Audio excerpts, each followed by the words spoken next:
Yeah, so what we'll do is we're going to upload this recording to YouTube in a way that only allows access to it via a shareable link. So it's not like people are going to look for your name and find you, but you can share it out with others.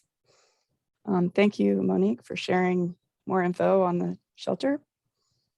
Okay, we have a really great big diversity of backgrounds here. And I believe what we all have in common is that we want this project to be a positive presence in the community. So all of your voices matter, everyone here, all of you matter, and we really want to hear from all of you. So we have a limited time, and we do have a fair number of people we want to hear from. So because of that, I may have to cut some of you off, but because I want to make sure that everybody has a chance to participate. So mute yourself if you're not speaking. Raise your hand if you want to ask a question, and also feel free to put your questions in chat as well. I want to share a few other ground rules with you right now. So I'm going to share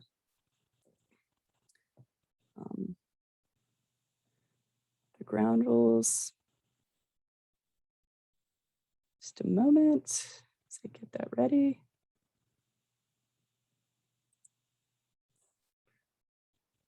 Okay,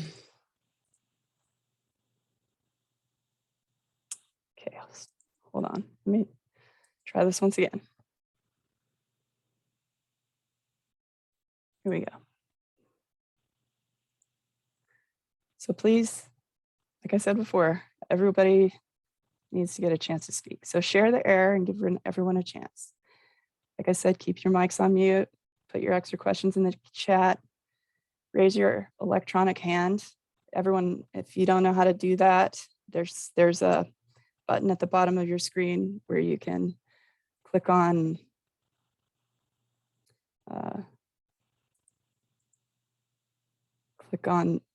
the hand and you can raise your hand. But if you can't figure it out, just raise your real hand. And Monique will help me out looking at who's got their hands raised. So be open to trying something different.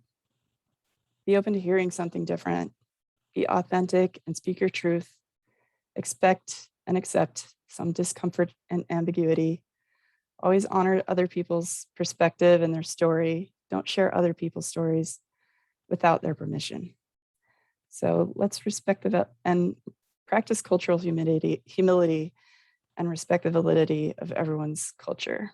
Suspend your judgment on what people may have to say. Okay. Okay. So before starting, I want to introduce a few other folks that are involved. We have the architects from Carlton Hart Architecture, Corey Morris. Can you raise your hand, Corey? And Michael Miller, also from Carlton Hart. Daniel Havanas is from Duca and Multnomah, the provider. And okay, those are the people I wanted to tell you about. We do have landscape architect here too, Brian Bailey. He's on the project. And okay, that's it. So now let's go ahead and get started.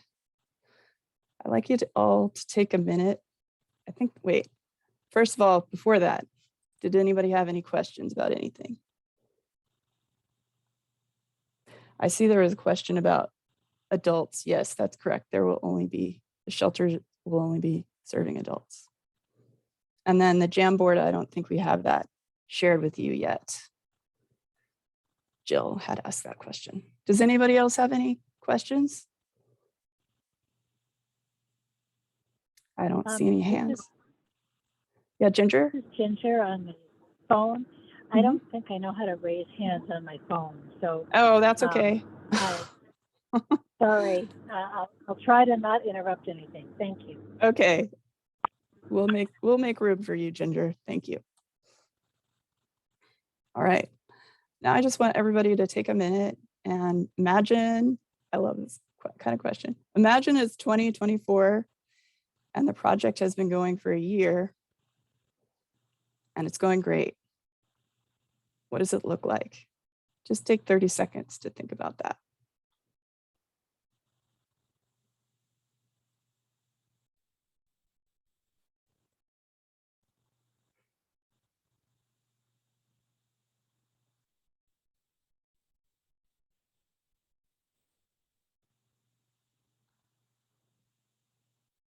thank you all for taking that moment to get present and think about what we're here for.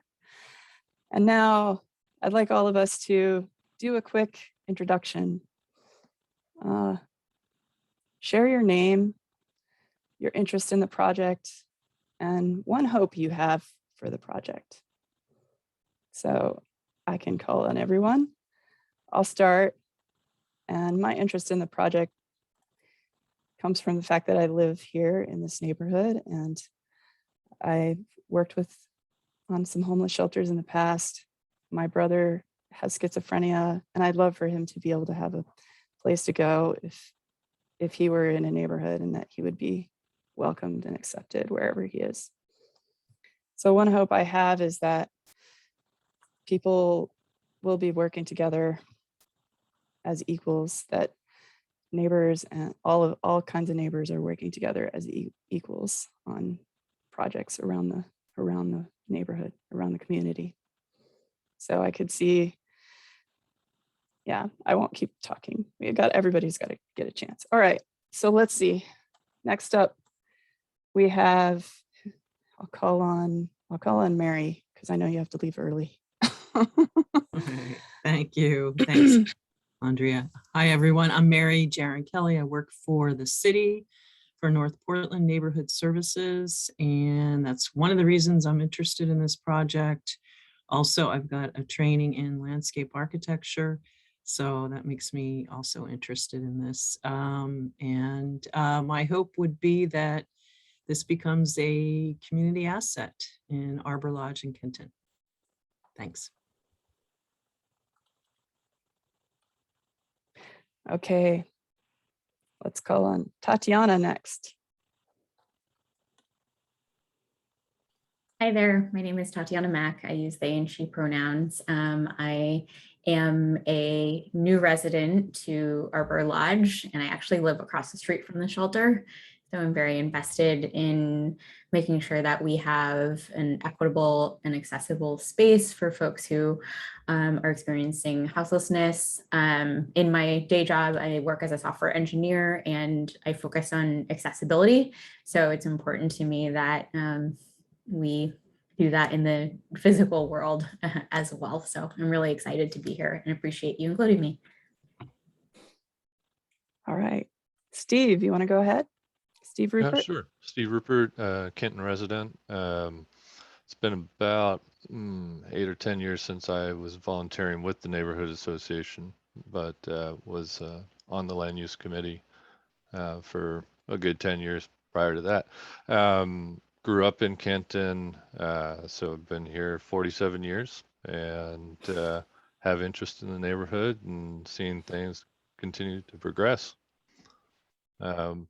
My hopes for the property is that it becomes less abandoned and pedestrian friendly around the perimeter, and a nice place to walk by.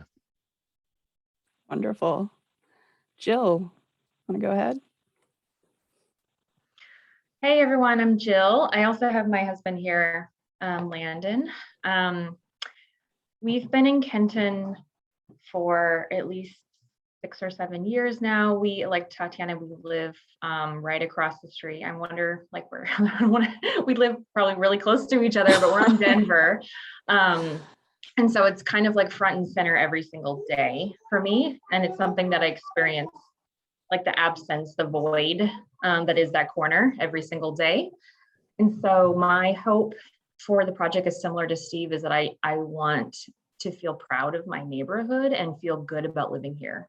And so I hope that this space creates that possibility for our family. Thank you. Thanks, Jill. Davis?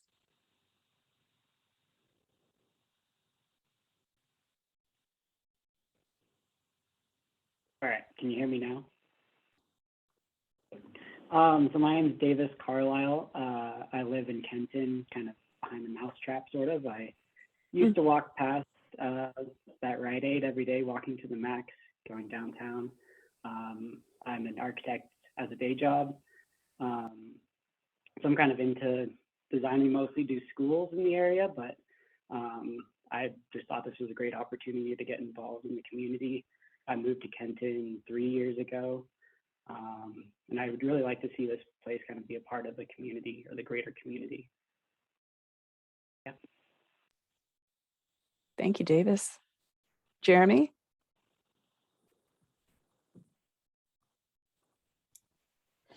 Hi, I'm Jeremy Spurgeon, and I've lived in this neighborhood for a little over 10 years, 11 years, in kind of Arbor Lodge, Overlook, Overlook, because I'm sort of like right on the border. It's not in the triangle, but drive by this property, just about every weekend. And definitely, I'm an architect by training, have my own architecture studio in this area, and just kind of wanted to make sure that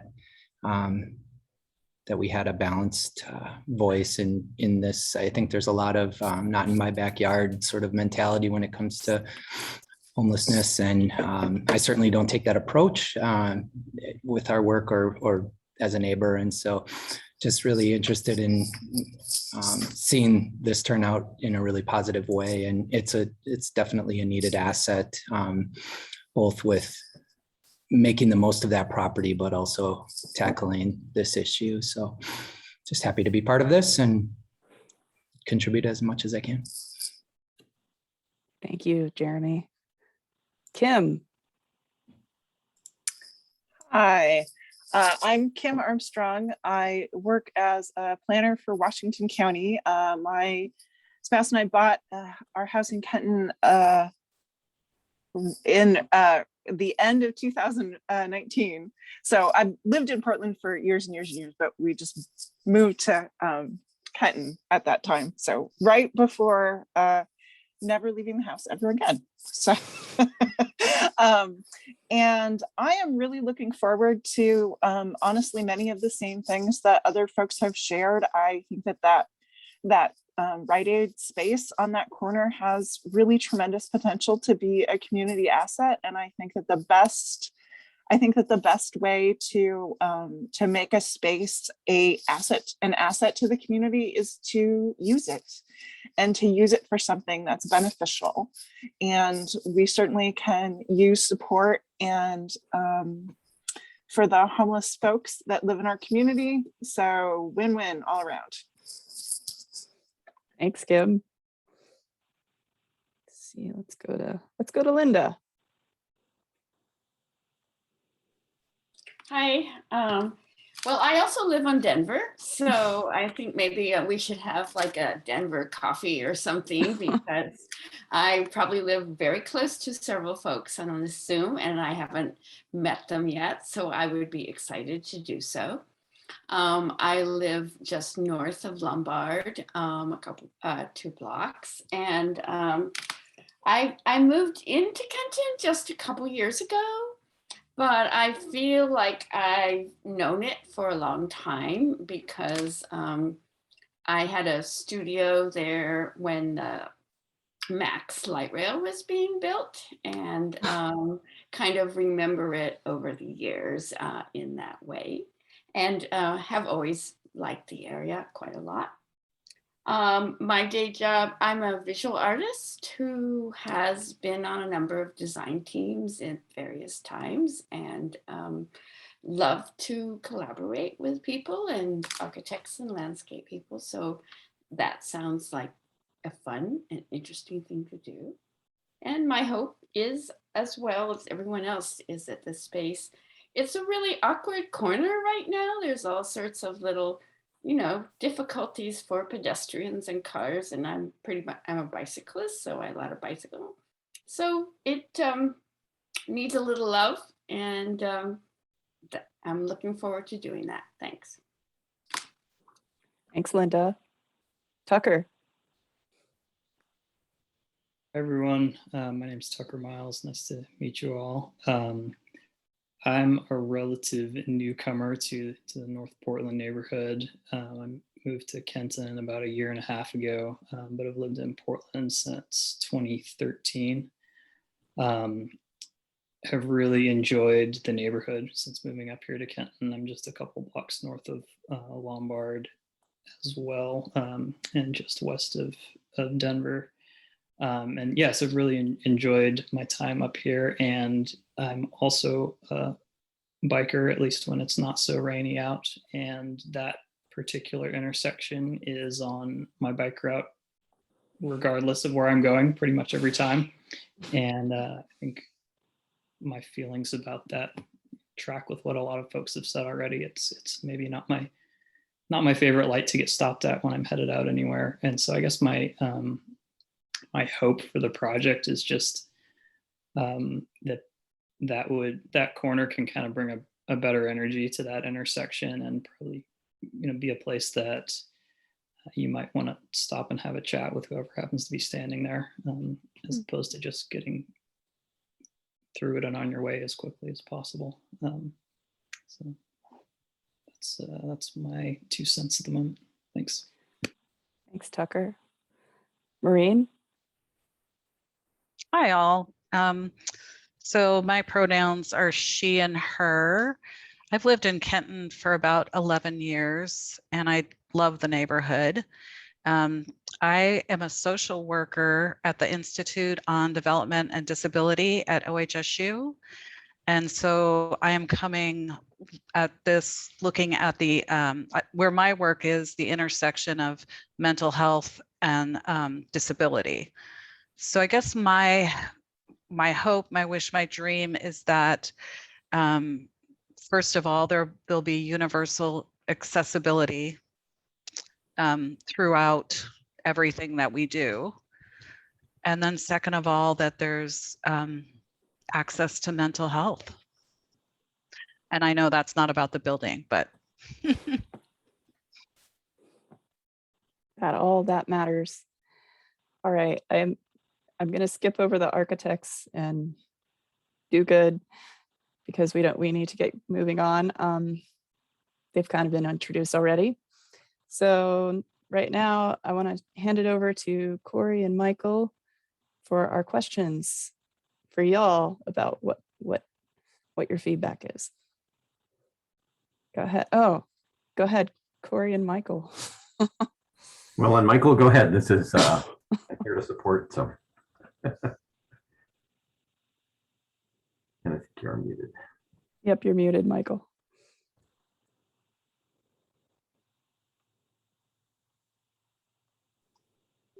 There we go. Well, thank you everyone for your involvement in this. It's been really interesting to hear everybody's where you are in the neighborhood and your roles and what you're looking for in this project. And we are here to, through the course of several meetings over the course of this project, to get input and then bring design as it progresses and get feedback from everyone. And I think it's, not sure if, I don't remember if you mentioned this or not, Andrea, obviously there's going to be things that we, can't always incorporate or do things that people want, but we're always going to listen to it and come back and explain, here's what we incorporated, here are the things that we couldn't, and here's why the project couldn't do that. So we'll try to keep this an ongoing feedback loop.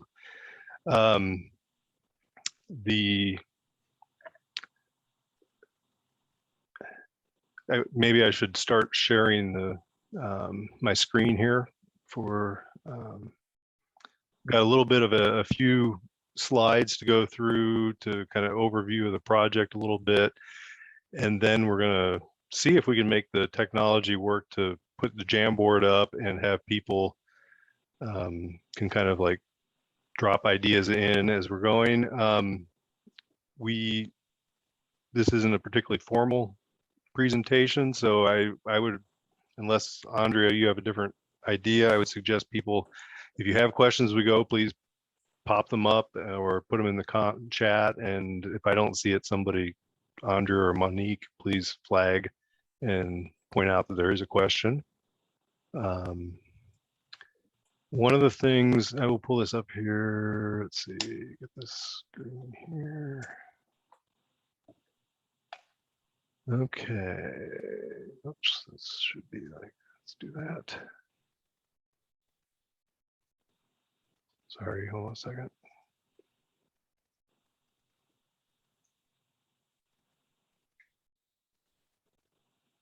There we go.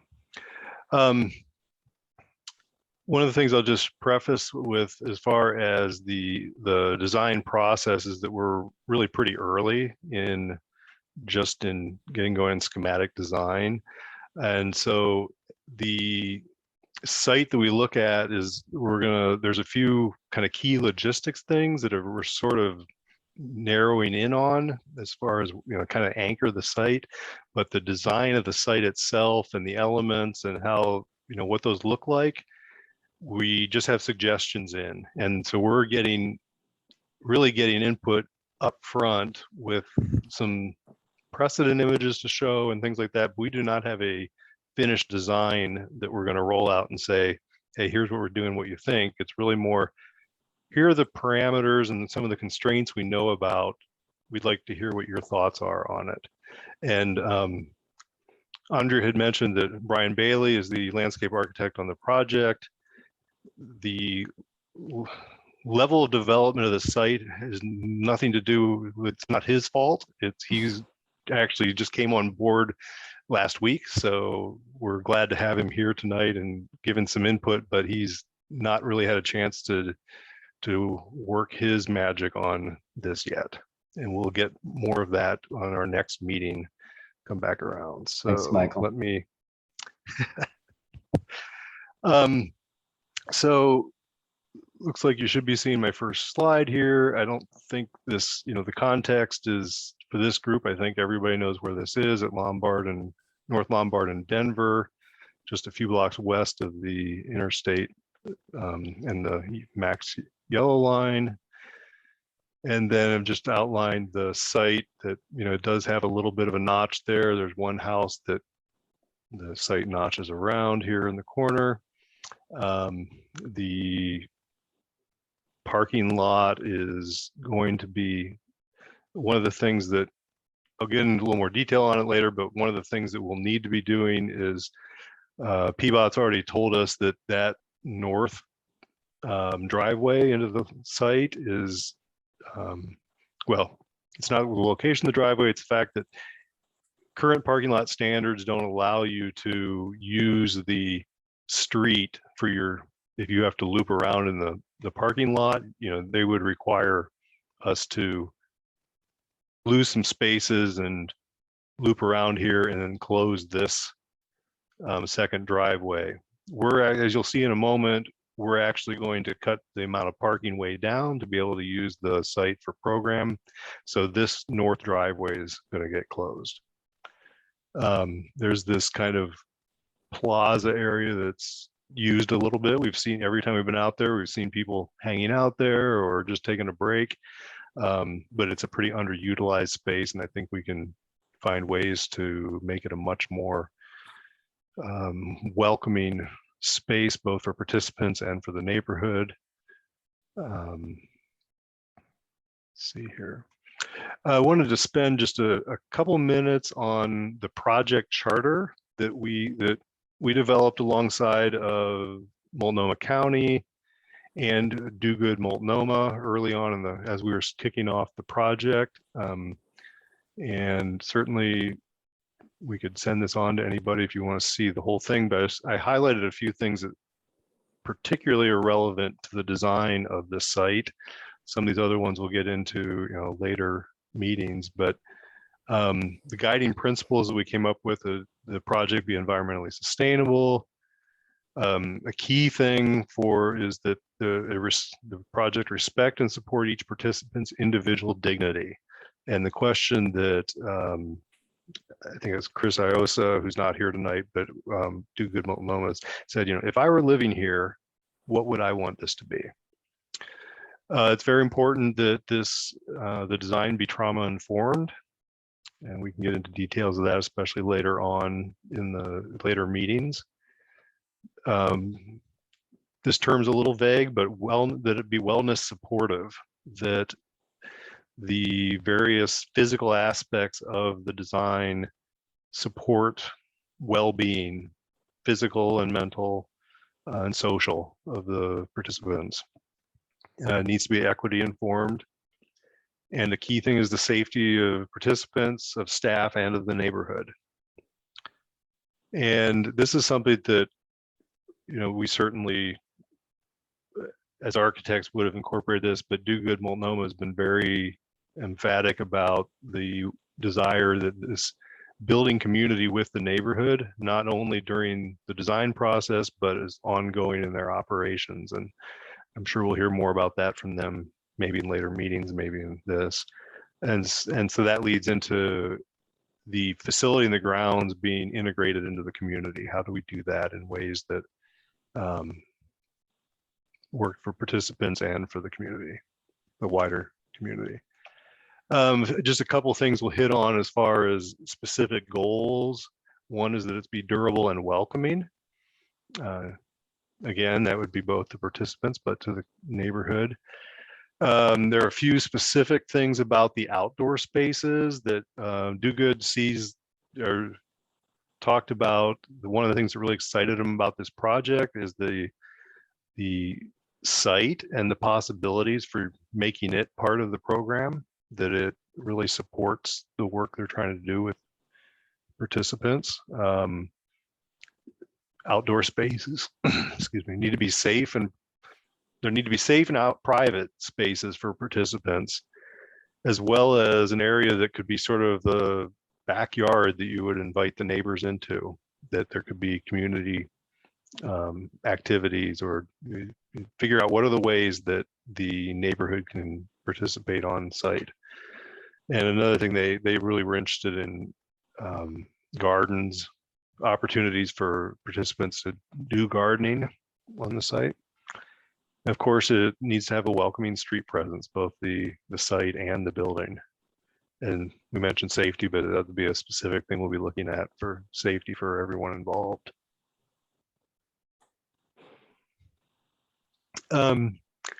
So I want to give an overview of the site, where we're at, and then we will go through. We've got a few images just to kind of give some precedent thoughts, but I'll kind of cover Hi, where we're at right now. Yeah. Sorry, Michael. Sure. You just talked about some of like the design and goals, and we have a question in the chat before we move forward. That can you give an example or just share more on what do we mean by trauma-informed design? Yeah, trauma-informed design is the idea that broadly speaking, it's the idea that our physical environment has a very powerful influence on our well-being, both physiologically and psychologically, and that is particularly important for people who have suffered trauma. And I've learned in my previous work with shelters and working with people, providers at the county and others, that basically, having experienced homelessness by definition is having experienced trauma. We all have experienced different traumas in different ways, but living on the street and everything that goes with that is, people need spaces that are supportive of good mental health, and so there's a lot of ways that plays in, and it's a fairly, as far as a defined field of design, it's relatively new. Some of the concepts are really old, have been around for hundreds of years. But as far as thinking about what does that mean, some of it is simply that there are color palettes that are calming and soothing, and then there's other colors that can be agitating. There's certain kinds of patterns that can be, for some people, can be triggering. Hard, smooth surfaces, angular corners, hard materials can often be less trauma informed, less supportive, whereas softer materials, certain kinds of patterns, and we will certainly get into more of that later, but Also, another thing that can be very supportive of people who've experienced trauma is simply natural elements, whether that's plants and daylight or natural materials. So there's a lot of aspects that go into it. And again, it's sort of I'd say a really evolving field of design. And so we can certainly talk more detail about that later. Any other questions at the moment?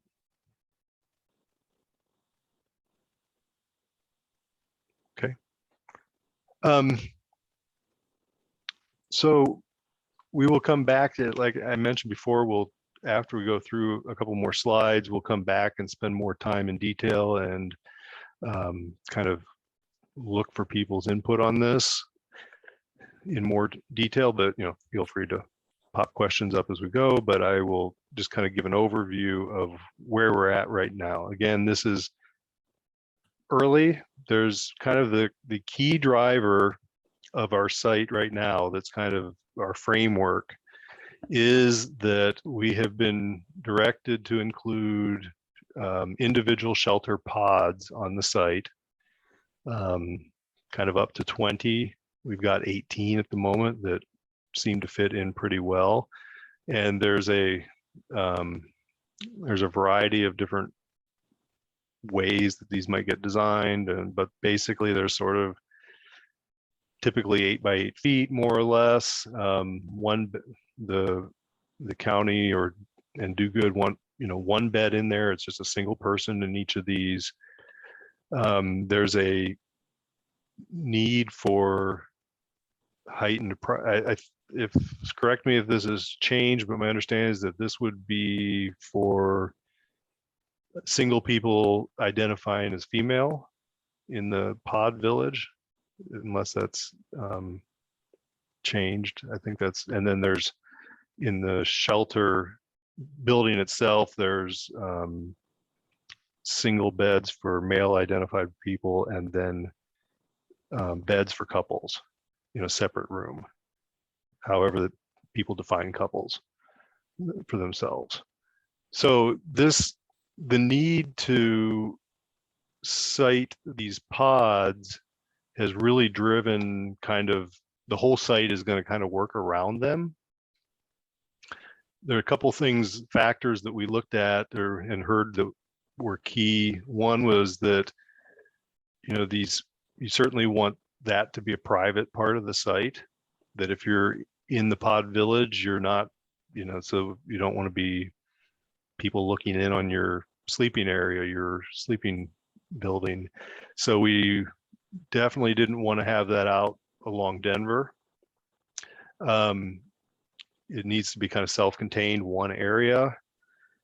It needs to have direct access into the building, because your toilets and showers are in the building and need to be accessible 24 hours without having to leave the village enclosure. One of the options we had looked at was putting the pod village back in the southeast corner, because in some ways that's the most private part of the site. It's furthest from the open walk areas. It's down a little bit from Campbell Avenue, and there's a fence there already. There's a couple reasons though that we determined that's really not a good place for it. One is that that's the low part of the site, and there's flooding problems there.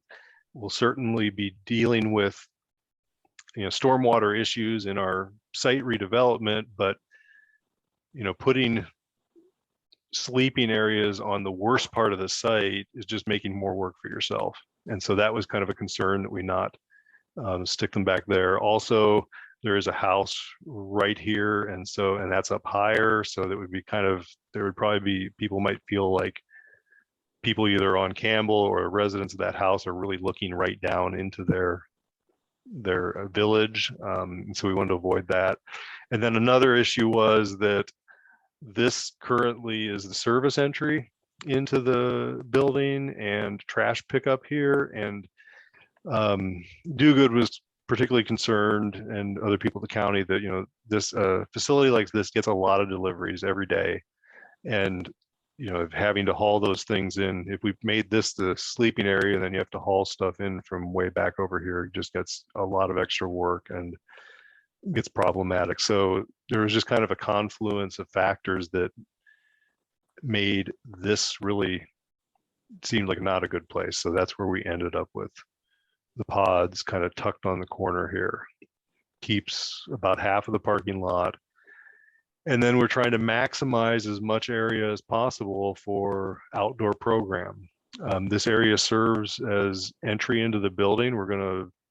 We want to close in the retail entry here and put the main entry here. So you come into the outdoor enclosure, which is kind of a typical model that has been on a couple of the previous projects, like the Laurelwood shelter on Foster does the same kind of thing. And that was, the county has found that to be a good model where people can have an outdoor space that's kind of in between the public and the more private in the building. So we have not really laid out anything in there. We've kind of listed out program elements, and I've got some things just kind of for size, but this is one of the things we want to thoughts on where these things need to go. I'll touch on a little more detail as we get back to this, come back here, but we have one of the things with the new bike parking code is we have a significant amount of secure covered bike parking, which is long-term parking for the participants. The building simply doesn't have space inside it for that, so we're going to have an enclosure outside. We'll want to have covered seating in that outdoor area, and some of it will be designated for smoking, some of it will be non-smoking, have that distributed around different ways. Participants are allowed to have their animal companions with them, and so we'll have to have a pet relief area. Do Good had talked about having gardening beds. We'll have to have short-term bike rack parking, and of course we'll want various types of landscaping within that area. And like I said, we'll come back to this in a moment to look a little more closely at that. Just a couple of images. These are not necessary. These aren't like, hey, this is what we're doing, but there are a couple of things to point out. This is the Laurelwood shelter down in Southeast Foster. And this is a case where, like here to some extent, the parking is out front, it's landscaped, and then you can see here, this is the main entry into the facility. There's an intercom that people buzz and they get let in, and then behind this is a kind of a courtyard outdoors area that then leads into the facility itself. And this is the another pod village, the St. John's Village up on North Richmond Avenue, which our project team toured yesterday, I guess. And so this is one model of pods, what those look like, and kind of the feel to them, which is something that one of our inspirations and models for what we're going to try to do with the pod village. And then these are precedent images that Brian provided to us on very short notice. So thank you, Brian. And these are, the idea with a precedent image is that these are kind of just to give ideas. It's not anything that we've selected any design or any type of material, but it's just to give some things that we'll be thinking about and ideas to kind of respond to. Gardening opportunities, seeding in different types and patterns and distributed around, turf that's durable but usable for various things. This would be particularly potentially the animal, the pet relief area. Different kinds of surfacing walkways, pedestrian scale lighting, and then one specific element that potential for public seating outside of the program area, and then we'll be doing some landscaping along the street. One of the things that we looked at that was something we talked about with the Behavioral Health Resource Center downtown that the county is currently building, is this idea of there's a need for some sort of enclosure of this area, some kind of fencing for security and privacy, but we don't want that to be a closed off wall. People want to be able to see out, people want to be able to see in, see what's going on, but they also want there to be places where people can not feel like they're on display if they don't want to be, if they want privacy and be outside, and so this idea of sort of a planting zone with fencing, that there'll be areas where that's denser and not as visually permeable, and then there's areas where it's more open, and that could change too in what the materials are, how deep the landscaping is, how tall things are. And that's the last slide that I have. Do we want to try to kick off the Jamboard? Andrea, is that already out to people?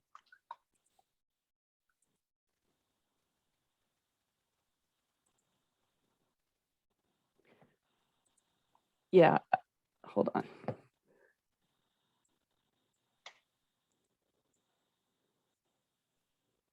Yeah, I just shared it with everyone. Okay. And let me also put it in the chat so y'all can click on it. Okay.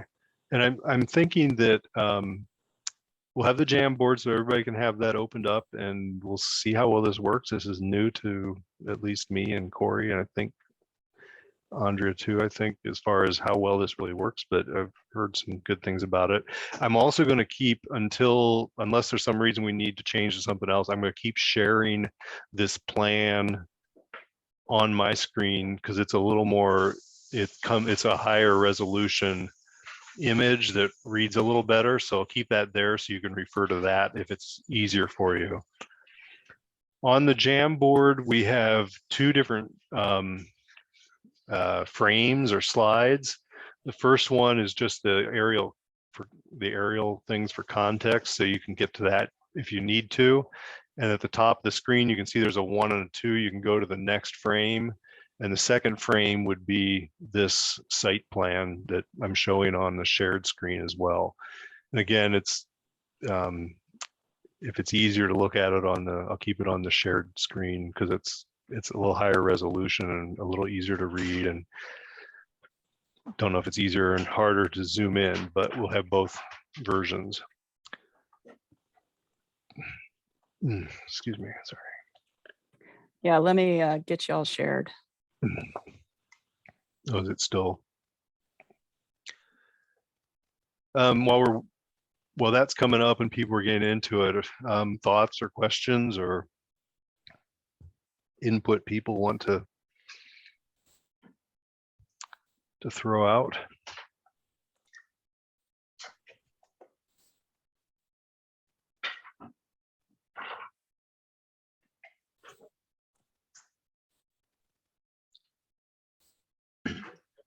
Somebody else said this in the chat, but I also am a big fan of the semi-private enclosure concept. The idea of having some amount of permeability that still allows the folks that are living there a reasonable amount of privacy is a swell idea. Yeah, and that's something where whatever the materials end up being for the fencing and interspersed with whatever along North Denver, we would assume that the fencing around the village is a more solid or harder to see in there, and it's both privacy and security for the people living there.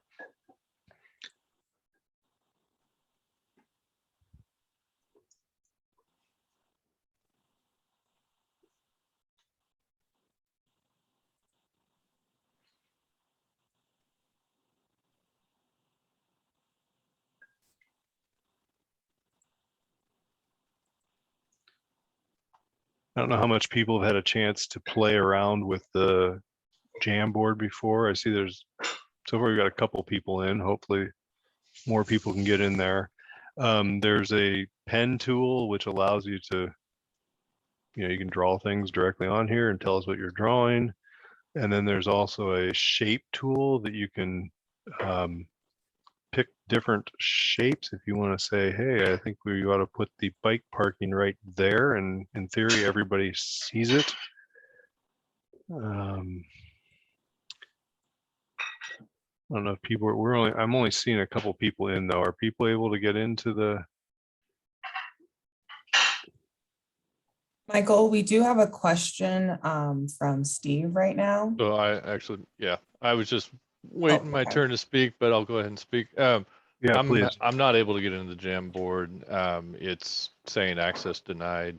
It looks like someone else was having the same problem. So okay. It's not working very well right now. Andrea, do you have any suggestions on that, or I don't know what. Yeah, it looks like maybe I have to invite people one at a time or something like that. Okay. And I just used the link. So. And that didn't take you in. Okay. Jill? Hi, my partner has a question. I was just curious what the plan is for the Lombard side of the building. For the building itself, we are really almost nothing done yet on actual design of the exterior of the building. We have, the intent is that this retail, the current retail entry would get infilled. There's talk about possibly actually closing that corner in. And then the windows along that side, but we have not really gotten into what it's actually going to happen. We'll probably, I don't think that side has the diamond windows on it. On the west side, those may get filled in because they're probably over areas like restrooms and things. Yeah, I would just, encourage you to think about the perspective of the residents kind of living on I'm a little biased because I'm living on the Denver side and and I'm looking that way every day. And so, thinking about, maybe taking a look from that perspective and trying to think about, again, like, I don't know, mural or something to kind of just make that space a little bit happier. And, I think that would really be an asset to be able to kind of look at that space and feel good about it. And then as far as like the community kind of acceptance and just thinking a little bit about that from that perspective, again, a little biased because I'm living right there and staring at it every day, but yeah, would be interested to hear about your thoughts as they evolve. Yeah, and that's at the next meeting, our intent is to come back with further developed site and then kind of initial thoughts on the exterior of the building. So we'll kind of hope they'll probably be a little more developed than what we're showing for the site here, but it would be kind of early on when there's a lot of opportunity to take that and take suggestions back and fold that into the design.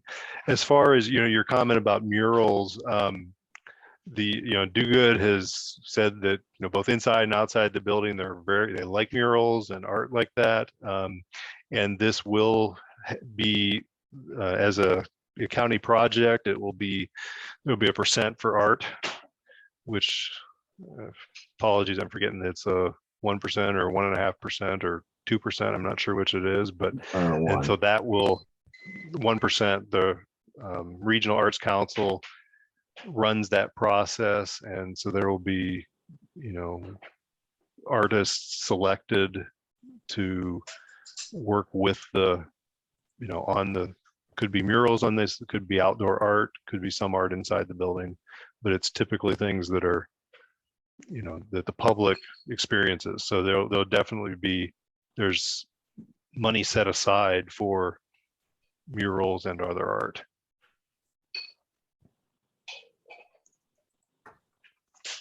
I'd love to ask if anybody would share. We've been out to the site and honestly, we haven't focused too much on that North Lombard side. I know the sidewalk isn't really wide, and of course the traffic's really busy there. Is there much pedestrian? Probably nobody's hanging out there, but is there much pedestrian traffic on Lombard? Are people more walking other directions, or just kind of trying to think about what we might build upon besides sort of trying to close off the noise of busy traffic on Lombard there? Do you have any thoughts about the experience of that? This is Ginger. Can I make a comment? Please. I'm unable, of course, to see any of this stuff, which I hope I'll be able to see next week when I get back into town. But I wanted to just support the idea of the fencing providing privacy, but having some permeability. I really think that for the community to feel like they are engaged with the shelter, and the shelter to feel like they're engaged with the community, the fencing in some areas needs to have some permeability. And I also I appreciate that there's going to be 1% for the art, because I think that if there is a mural project, and if the community is involved in doing some of the large background painting with a muralist doing the final part, that's a community ownership piece that people would be part of, say, helping pick the design, helping actually do the painting, engaging the community so that the shelter is really a part of the community and doesn't feel shut off by heavy-duty fencing. Planting could really help with some of the noise on Lombard if there were planters put out there and large shrubs. Ditto the planting with the large planters that are there. And I'm just going to encourage native plants, because they're going to do better with less watering. They're going to provide more habitat for pollinators, etc. Anyway, that's my 2 cents, and I just am really excited that this project is moving forward. Thank you. Thank you. I see Tatiana, have your hand up. Yeah, I was just going to answer in terms of, I think there was a question earlier about the foot traffic around the area. And I feel like what I primarily notice is there's not necessarily, I don't face Lombard, so I only know this from, going by, but I don't feel like there's as much loitering on Lombard, but I do see some folks hanging out sort of, I would say, south of where you have the current planned exit. Sometimes, especially when it was hotter, there are some people that stayed there. And then another way in which the space is currently being used is I see folks like at night in their cars a lot. And so with the decrease in the parking, I wonder if that will influence that as well. But for the most part, I don't really see a ton of people interrupting the space unless it's being actively used for the vaccines or when it was cooling centers. Okay. Linda? Hi, yeah. I just would say, to answer your question too, I agree there's not a lot of people hanging out there, but I think there is actually a fairly high count of people walking, going one way, but going both directions, either toward the Max or toward Kenton or to their houses or to the various things and that it would be great to have as much pedestrian friendly infrastructure or whatever you want to call it there, because I think it will be used if it's there and comfortable and enjoyable, all of those kinds of things. So it's not, it is a walking community, and you see there's a lot of cars there too. So trying to balance that would be, a challenge. but that's your job, so I'm sure you'll do it. But so I do think that that's like gonna be tricky. I do also say that, you know, visibility, there's that balance between privacy and visibility is super important, but I hope that chain link fencing will not be one of your options, because it just, you know, has all sorts of connotations that aren't great, both for the people on either side of the chain link fence. So I know it's expensive, but I think it would be really good to try to find a way to not use chain link fencing. And the only other thing I would say is that RAC has a mural program, which is separate from the 1% program. And so that could be investigated if you'd like. One could probably get both, because the mural is not necessarily the 1% program. Okay, thanks.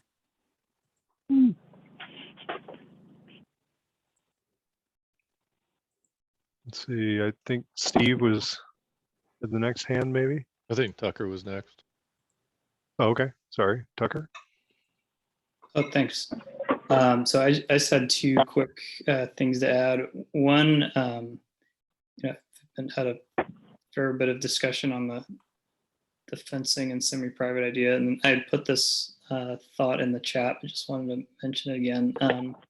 I think there's maybe some opportunity to combine some of like the planting and greenery growth with the fencing that actually kind of accomplishes that screened but see-through semi-private goal there. I'm kind of thinking of that green zebra on Interstate and Rosa Parks as like a reference, the fencing that they have out there. And then also, I don't know if folks are familiar with the Edith Green Federal Building downtown, and the metal pieces on the outside of that building that has some plants growing up. It sort of accomplishes that same sort of screening image. The sunscreen, yeah. And then just one question I had, and I don't know if this is, I don't know how far outside the box we can get with existing infrastructure, but I'm just wondering, is there any opportunity to make use of the roof of the building, or is that not structurally an option, just in terms of like an outdoor space? It hasn't been evaluated. My guess would be that it probably would not have been designed to support loads for, I assume you're meaning people actually making use of the space? Yeah, like a roof courtyard or something like that. Yeah, we'll definitely ask the structural engineers about that. Okay. I wouldn't guess it's very likely that it currently is, but we'll ask about that. Sure. That might just be, I mean, if it is an option, that could add a lot of footprints to availability of what you could do outside.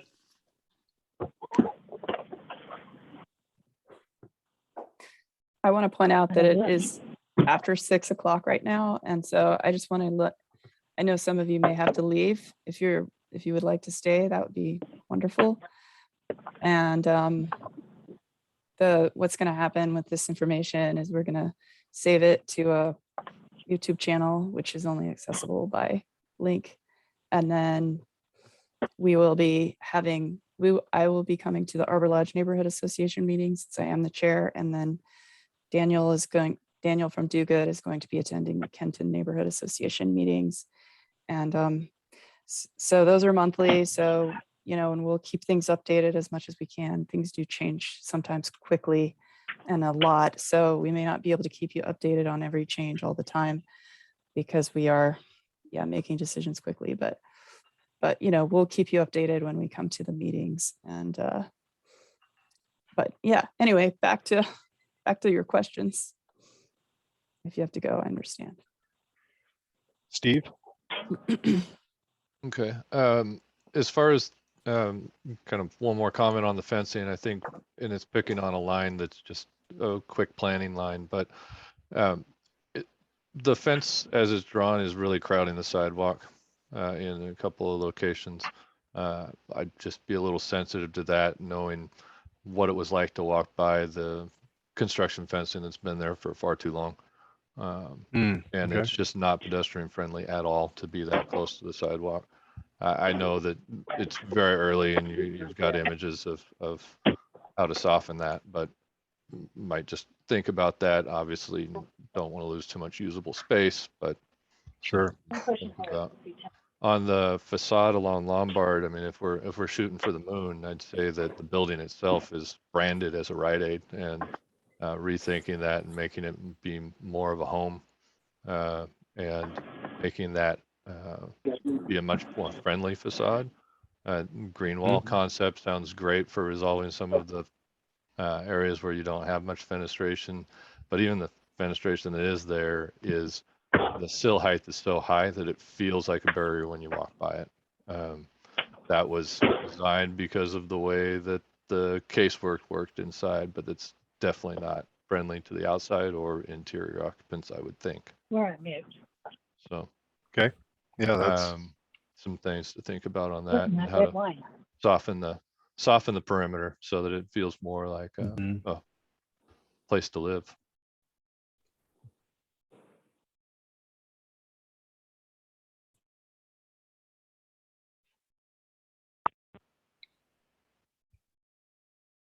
okay.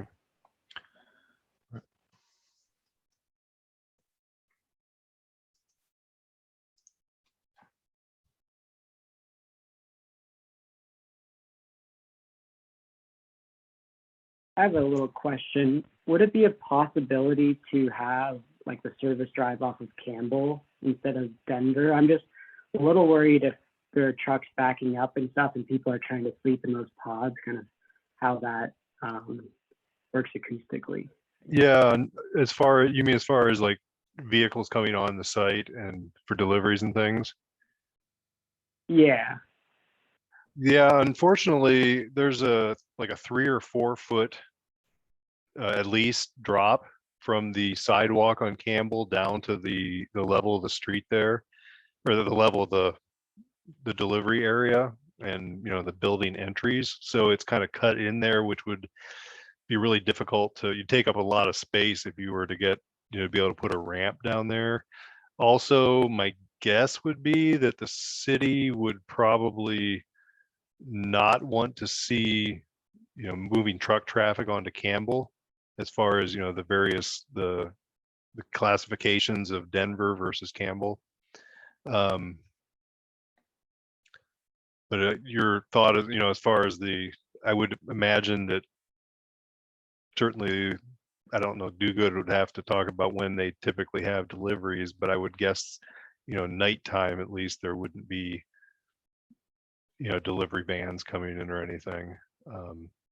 And they'll have to, I don't know how, they'll have to work with their trash hauler as far as what time of day pickup happens. But that's a good point that we've got the pod village is right next to that drive and the parking area. So that's a concern that we want to be aware of. Thank you. Jeremy, do you want to have a question? Sure. My internet's been a little in and out, so if you can hear me, I'd missed the programmatic differences between the pod village and the shelter building. Can you talk a little bit about like how transient each of those will be, and what's the frequency of like how long folks might be living here or just staying here? I'm not sure if Daniel is, I can't see, is Daniel still on? Because I'm not sure if I can speak very authoritatively to that. I think my understanding, as I understand it, so at this point, and this may still be in flux, is that people staying in the pod village would be sort of the same status as far as how long they would be staying there as people staying in the beds inside. but I'm not sure if either Andrea or Daniel Havanas from Do Good, either of you could speak to that more.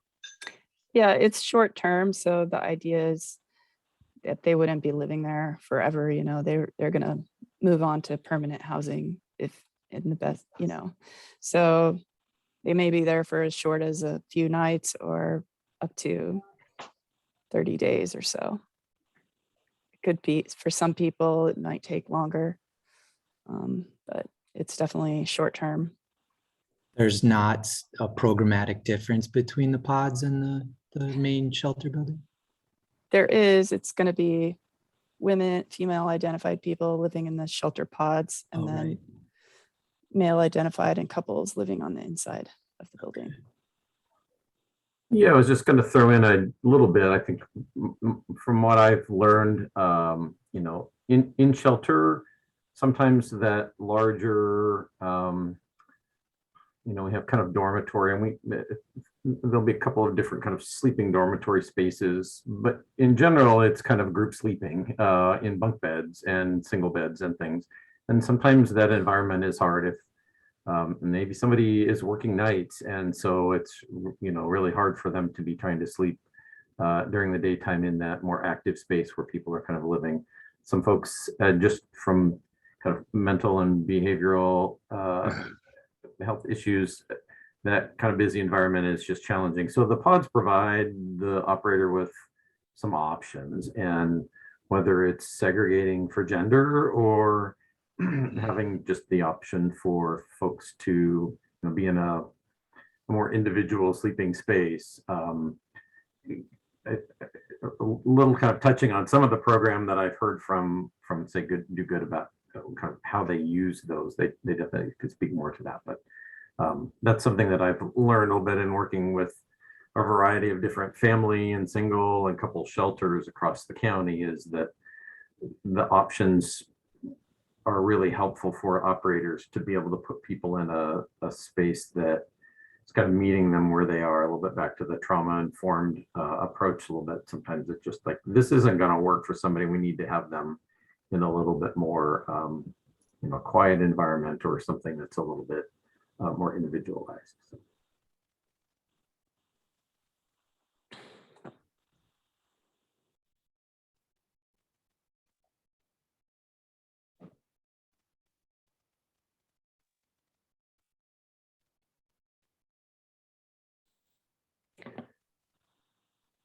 Are there any more questions? Does anybody have anything else they want to add?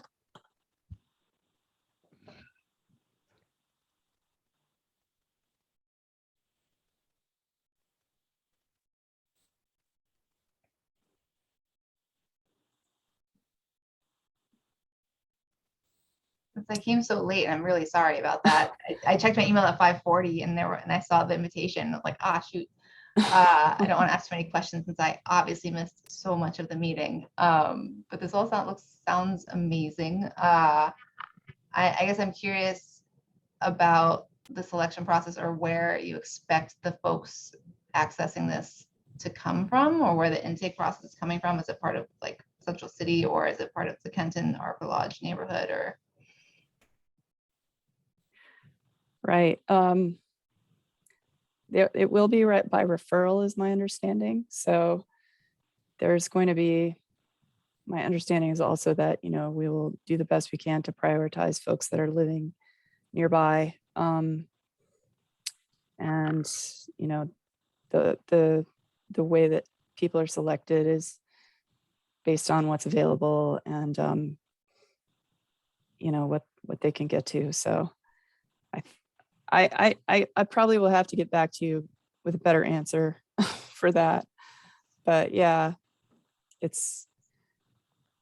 I haven't been part of the selection process. I'm more like looking at the building instead of at how people get in there. So that's a great question though. So I can get back to you on that. Thanks, Christine. Thanks for asking something, and thanks for coming and participating. We're happy to have you here. So are there any other questions? Anything else you wanted to know, or I already was mentioning what the follow-up is going to be, and you've all been invited to the next couple of meetings. We'll decide the fourth meeting as we get further along. And feel free to reach out to me personally, as you all have my email, I believe. Somebody just put in the chat about the covered outdoor areas. Yeah, I was just trying to get one last thought in there. Yeah, thank you, Tucker. Fire code is something that makes it warm or comfortable so folks can be outside, not just in the summer. Nice idea. Yeah, it's nice to have picnic tables and things like that to gather around. All right, well, thank you so much for sharing your time with us and for staying 15 minutes late. We may have to extend the meetings a little bit or have space for that so that you all do have a chance to add your questions. So thank you again, and I really appreciate you being here. And that's it. I'll see you all next time. Thank you all very much for your time this evening. We really appreciate it. Thank you, everyone.